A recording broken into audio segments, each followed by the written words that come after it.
vedare tinokuchingamidzai zvekare kune chimwe chirongwa pano paZim Facebook Secrets and Confessions. Tadzoka zvekare nemamwe mamessages. Regedzai tibva tapinda mumamessages edu atadzoka takakubatirai.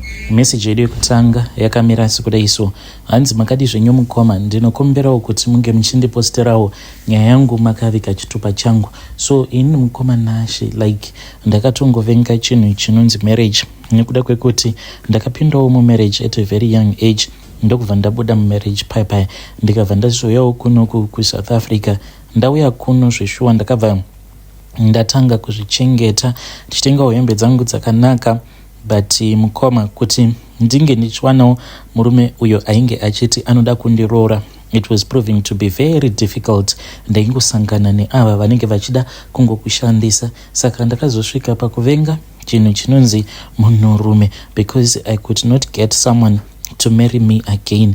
Zvino mukoma Nashe, ndatongova munhu uya wekuti ndine bitterness, like ndinonzwira tsitsi vamwe vakadzi avo vanotochiva upenyu hwandinorarama, because most of the times ndinoposta mapictures angu looking really good zvekuti vamwe vakadzi vevanhu vandinotoziva mushure mekunge vaona mapictures angu I am very sure kuti kumba ikoko usiku hwacho hakutomborarwe munhu achitoona sekunge if you are a single person unotorarama kalife karipo. But chokwadi chiripo mukoma ndechekuti so far kukuudzai chokwadi, even though on social media vanhu vachitofungidzira kutongoti inini nditongori single zvekudaro, but ndiri kutodanana nevarume vevanhu vanokwana ivo kuita 5.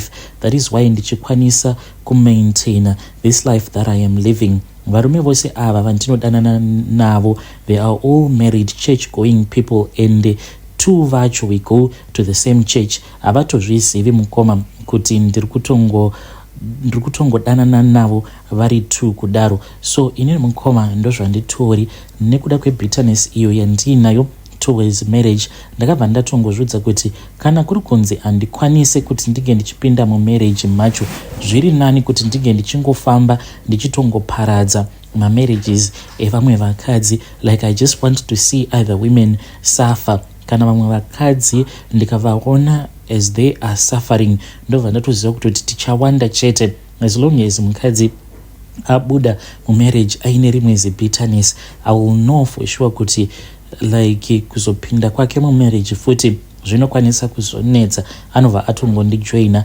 kumbanje. That is my mission here on earth, to destroy as many marriages as I can. Imwe friend yangu akatomboseka akabva anditi, so how many marriages are you thinking of destroying?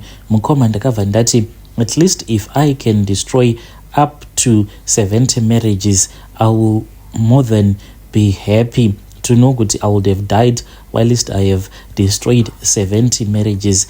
My marriages andichaputsa ini mbune nemaoko angu. Mukoma Nashe, nditori nekamwe kahutsinye kekuti if it was not that I am dating these guys nemari iyo yavari kundipa, ini ndinokwanisa kana kutoudza mukadzi wako kana kutotora mavideos nemurume wako tichitoita bonde, ndobva ndavharavhara mafesi, ndobva ndakutumidzira kuti unyatsokunzwa, ndinyatsokubaya pacho ipapo panorwadza. That is how cruel I am, nekuda kwekuti ndakarwadziswa mufirst marriage yangu. Worst of all, ndikazorwadziswa pandakazouya futi kunoku kuSouth Africa, nekuda kwekuti varume vose avo vandainge ndodanana navo, instead of a man after telling him kuti this is what you went through, murume ongotangawo kungokuda, but murume obva atowedzera kukurwadzisa on top of that. Like what am I supposed to do? Mukoma Nashe, ndiyo advice yandinogara ndichingopa vakadzi vevanhu, mungava muri mumagroups aya atinogadzira sevanhukadzi tichipanana maadvices. Like mukadzi akangoya aine nyaya yake achiti ladies kumba uko zvinhu hazvina kumira zvakanaka, nini my first advice is iwe horira munhu, horira balance, noti kuita zvekutamba nemarriage. Mumarriage usabuda but chingoziva kuti munhu uchamuhorira. Mukoma Nashe, ndiyo confession yangu iyo yandinayo. Kune avo vanenge vachida kutaura zvavanenge vachida kutaura, inini handitomborina kana basa nazvo, nditori bo ndakadai so. handitomborina kana problem, mari yangu ndinayo. Mukomana chise zvandakuudzai kuti ndine varume vose ava vandiri kudanana navo. Apa rent yandinobhadhara kuapartment kwandinobhadhara 5.6, haha, varume vangani vanowana 5.6 each and every month. Mari iyoyo ndiyo yandinobhadhara rent chete. Ko chikafu ndinowanzo kutenga chikafu chinowefa at least 2000 to 2000 something, ndo mari yechikafu iyoyo. Kukuzoti zvimwewo zvandinenge ndichida kuzoita during the month, apa amai vangu ndinofanira kutoti ndige ndichivatumidzira a minimum of $250. Saka ndakatozviona kuti kana ndikadanana nemurume umwe chete hazviiti, nekuti murume iyeye haakwanise kuti ange achizondibatsira. Saka ndakabva ndazosarudza kuti zviri nani kuti ndinge ndichidanana nevarume vakawanda at the same time, umwe neumwe anenge achindibatsira. Uyu akauyawo akabata 4, uyu akandipawo kana 5, uyu akandipa imwe 4. Ndotoziva kutoti ndinenge nditori bo at the end of the day, ndinenge ndiine kamari kangu. Saka kunyangwe mukati ndiri munhu akadhakwa brain, ndiri mwana waSatani, ko imi vana vaMwari tioneika kuti zvamunogona ndezvipi. Hey, vedare ndo message iyo yandakatumidzirwa ichibva kuna vanzvadzi vedu. Zvakangoma hazvo vedu we, ngarizamei kuti tinge tichitaura navo vanzvadzi vedu in the comment section.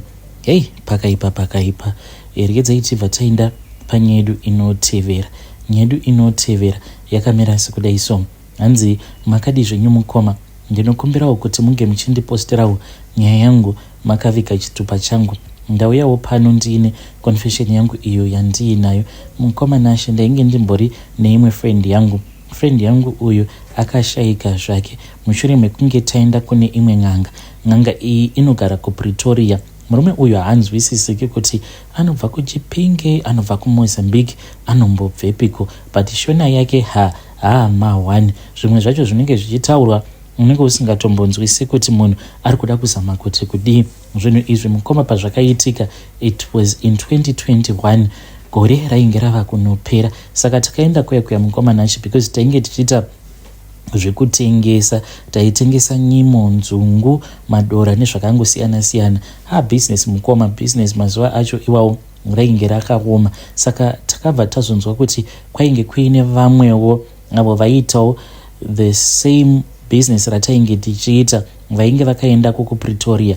Ndokubva tapfurirana paya, takapiwa mari nevarume vedu tichita sekunge tainge tichida kunohodha something kuPretoria.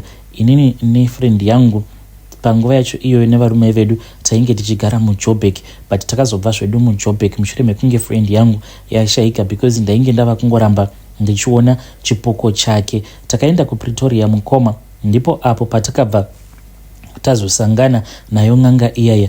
Zveshuwa ng'anga iyi yakatibatsira zvenyu mufunge Mukoma Nashe, but takabhadhariswa.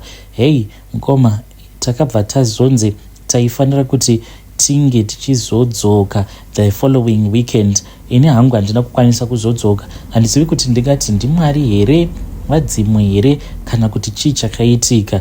Mukoma Nashe, the following weekend mwana wangu akabva atanga kurwara. Mushure mekunge atanga kurwara ndokubva ndazoenda naye kuchipatara. Mukoma Nashe, friend yangu akaenda ari ega kuPretoria kuya. Paakazodzoka Mukoma Nashe, ndakamubvunza akabva anditi ainge apiwa kamba. Pane imwe kamba iyo yaakapiwa mukoma. Kamba iyi akanzi yaifanira kuti inge ichigara mubhaketi kwe21 days. Akaichengeta kamba iyoyo Mukoma Nashe, murume wake asitomborina kana chaainge achitomboziva. Mushure mekunge achengeta kamba yaya for 21 days, akazoidzorera zvekare kwavari sekuru vaivai, ndokubva azonzi ange achienda kuZimbabwe. Inini pandakadzokera naye tichinodzosera kamba yaya, sekuru vaivai vakapopota zvisingaiti, vakabva vati ndainge ndakavatambisira nguva yavo. Saka vakabva vandiripisa, vakabva vanditi vainge vachida kuti ndinge ndichivapa 10,000 rands. Mushure mekunge ndabhadhara 10,000 ndobva ndachitangidza zvekare kuitirwa dare, because dare iri tainge takanzi ma2000 ndakabva ndati zvino mari yakawanda kudaro, so ndingaiwana kupi, ndokubva ndangosiyana nazvo. Ndakarwadziwa mukomanashi. Friend yangu uyu akaenda kumusha, ndokubva azodzoka. Paakadzoka mukoma vakangoshanda nemurume wake. The following month vakabva vatotenga rimwe Toyota Hilux ravo. Hii mukomanashi pressure so zvainoita, ndakatomboda kudzokera kuya but mari ndiyo yandainge ndisina. Zvino ndakazoti nerimwe zuva ndikazviudza kuti zviri nani kuti ndinge ndichidzokera kwavari sekuru vaivai. Apa ndainge ndava kutozviudza kuti kunyangwe vakati vanoda kurara neni, ndainge ndisisina choice, ndaizotongorara navo because mari ndainge ndisina. Ndakati ndiri munzira ndichienda kuya, you won't even believe it mukoma, ndakasungwa. It is only that mazuva acho iwawo like muno muSouth Africa mainge musati mava kunyanya kunetsa. Ndakatosungwa nemapurisa ndikatovharirwa muchivheni kuda about 2 hours, ndokubva vazonditi chenda unofanira kuti unge uchinotora passport. Mukomanashi ndokuregedza kuzoenda kwandakaita kuPretoria kuya, ndingadai ndakatoromba. Saka friend yangu uyu akazoshayika mukoma, akangowanikwa ari mumotikari, akangofirapo passport mushure mekunge aita a very small accident. Motikari iyi yakangobuda muroad ndokubva anorovera pamuti, but motikari iyi yainge isitomborina kana damage zvachose. Mukoma, ndo zvakaitikawo izvi kune friend yangu. Ndinoda kutenda Mwari kuti handina kuzoenderera mberi nekuromba. Zvimwe ndingadai ndakatofa kana kuti ndingadai ndakatochekeresa even mwana wangu kana kuti murume wangu. I really do not know. Kana mukaposta nyaya yangu mukoma, ndizivise ndichange ndichizotevererawo ndiri mucomment section. Vedari ndo message iyo yandakatumidzirwa ichibva kuna ndo message yandakatumidzirwa ichibva kuna vanzvadzi vedu. Ngatizame kuti tinge tichitaura navo vanzvadzi vedu ava mucomment section. Zvakangoma hazvo vedu we. Rikidzai tibva taenda panyedu inotevera. Nyedu inotevera yakamira sekudai so. Hanzi makadi zvenyu mukoma, ndinokumbirawo kuti munge muchindiposterawo nyaya yangu makavigawo chitupa changu. Ndauyawo pano ndini confession yangu iyo yandinayo.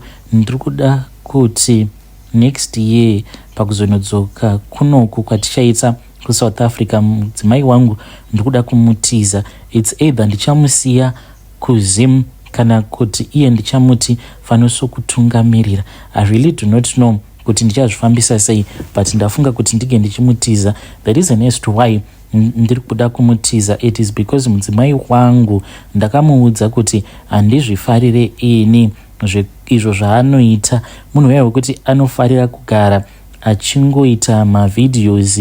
Dzimwe nguva anenge akangopfeka chipfeko chake chemukati. Mavideos awa anomaita pafoni pake. Anowanzo kuti kana akabva kunogeza paya achizora mafuta anenge achizvitora mavideos. Ndakamubvunza kuti mavideos awa unomadii, akabva ati ndenichida kungozviona. So far ndinoti kana ndikabata foni yake hapana hangu zvimwe zvakashata zvandinombosangana nazvo, but I am always thinking kuti why is it mudzimai wangu achifarira kuita zvinhu zvakadaro mukomanashi, kuti anongogara achitora mavideos iwawo ende achitambisa magadziko ake. Hamene kuti ane munhu here waanenge achida kurakidza kana kuti itongoriwo normal behavior. Iye anobva ati ingawani variko vanhu vanotoposta mavideos vakadaro, inini handisi kuda kuposta mavideos, ndo zvandinongofarira kuita izvi. Mimwe nguva anototi because ndinenge ndichida kukusejusa. Fine mukomanashi, kana achiti anenge achida kundisejusa, why is it asingazonditumiri mavideos acho iwawo? Like ane mavideos akawanda anotosvika kana kuma 40 or 40 something arimo mufoni make, awo aanozvitora akapfeka chipfeko chemukati achitambisa magadziko ake. Kuti mudzimai wangu haasi kundihurira here? Mukomanashi, kana mukaposta nyaya yangu ndiziviseiwo, ndichange ndichizoteverera mucomment section. Patori nemamwe maproblems atiri kusangana nawo mumarriage medu, ndokusaka ndava kungoti kana kuri kunzi tikaenda kumusha munhu uyu ndiri kuda kumutiza, ndobva ndatangidza hangu life yangu patsva. Kana ndikaita saizvozvo ndinganzi ndinenge ndaita zvakashata here? Kune vamwe varume vakaroora kunze uku, nai zviriko here izvi zviri kuitwa nemukadzi wangu? Uye zvekare kune vamwe vakadzi kunze uko, please ndibatsireiwo, because this thing that my wife is doing, it is not sitting well with me. Ndichange ndichizoteverera ndiri mucomment section. Vedare ndo message iyo yandakatumidzirwa ichibva kuna ndo message yandakatumidzirwa ichibva kuna mukoma vedu. Ngatizamei kuti tinge tichitaura navo mukoma vedu ava mucomment section. Ndekedzai tibva taenda panyedu inotevera. Nyedu inotevera yakamera sekudai so. Hanzi makadi zvenyu mukoma, ndinokumbirawo kuti munge muchindiposterawo nyaya yangu makavika chitupa changu. Inini ndiri kungoramba ndichingorota, ndinenge ndichiita accident apa ndiri kutya manje mukoma, because this festive season kune kwatiri kufanira kuti tinge tichienda, because we have been planning, tinogara kunoku kuJoburg and we are planning to drive to Cape Town. So ndiri kutya kuenda nemotikari, but at the same time we have planned for this road trip throughout the year. Saka ndinotya kuti kana ndikaudza murume wangu kuti ngatiende nendege, maybe anokwanisa kuzotsamwa, because we have already planned, but ndogara ndichingorota us having an accident and I will die in that accident. So handizivi kuti ihope dzemunhuwo here ane pamuviri, because right now I am 4 months pregnant. So handizivi kuti ndo mavivid dreams acho iwawo here atinowanzokuita sevakadzi kana takazvitakura paya, kana kutoti this thing it has a deeper meaning. Vedare ndo message iyo yandakatumidzirwa ichibva kuna vanzvadzi vedu. Kana kuri kunzi muri kungoramba muchingorota hope idzodzoka, I suggest kuti zviri nani kuti munge muchiita zvendege, because pakaipa you cannot have the same dream over and over again. Kutorota uchifa then mangoti maybe ma vivid dreams that you have as a pregnant woman. Udzai murume wenyu kuti ndo hope dzamuri kurota idzi. But I think dai mangoshandisa ndege, mangoita zvendege. Ngatitaurei navo mucomment section.